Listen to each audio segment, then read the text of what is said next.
This was my day as a private chef in Beverly Hills. It's my client's birthday this weekend and he has requested good old prime rib, probably my favorite holiday or get-together meal. I started my prep 3 days prior because for a big ol' hunk of meat, you need that time to season it. So I headed over to Marcondes Market at the original farmer's market to grab the roast. I didn't get a chance to introduce myself to Lou, the owner, last time, but this time I did.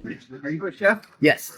And this is antibiotic-free, humanely raised, small ranch, good quality. He gave me the lowdown on the beef that I was buying and we had a short conversation before I headed to my client's house. This is another one of my favorite knives, the Kochi 270mm Gyuto. It's also my largest knife. This thing is massive, but it's great for breaking down larger things. It's also extremely thin. Originally, we had a few more guests, so we got this entire standing rib roast, but a few of them let us know that they would not be able to make it. So I split off 1/3 of it to vacuum seal and freeze for another night. Then I separated the ribs from the main piece, cutting as close to the bone as possible so I don't lose any meat. Now, normally I'm a big fan of the fat cap and just basically all kinds of meat fat, but my clients are definitely not.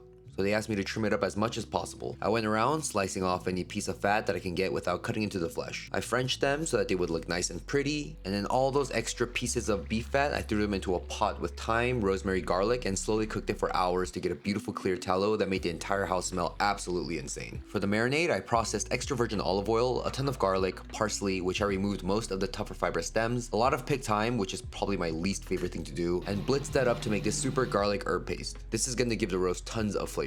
I don't like to add salt to the marinade for larger roasts because it makes it hard to gauge how much salt actually ends up on it. I prefer to season the roast first with salt so that I know roughly how much is going in it. Then I rub that garlic herb paste generously all over until every inch is coated. Another reason why I removed the bones is so that I can season the inside, whereas if you left it on the bone, the inner area does not get a lot of that flavor. Then I truss it so that it stays on the bone and looks nice and pretty for the oven in 2 days. And this is what the beef tallow looked like by the end of it. It's golden, completely clear, and the smell is absolutely intoxicating. Like the best damn steakhouse in the world. I strained out the solids, strained it again through a paper towel to get any little pieces, and set that aside to use later. I'm so sorry, and I really hate to do this, but I won't be able to fit the whole dinner into one video, so please come back tomorrow for a part 2.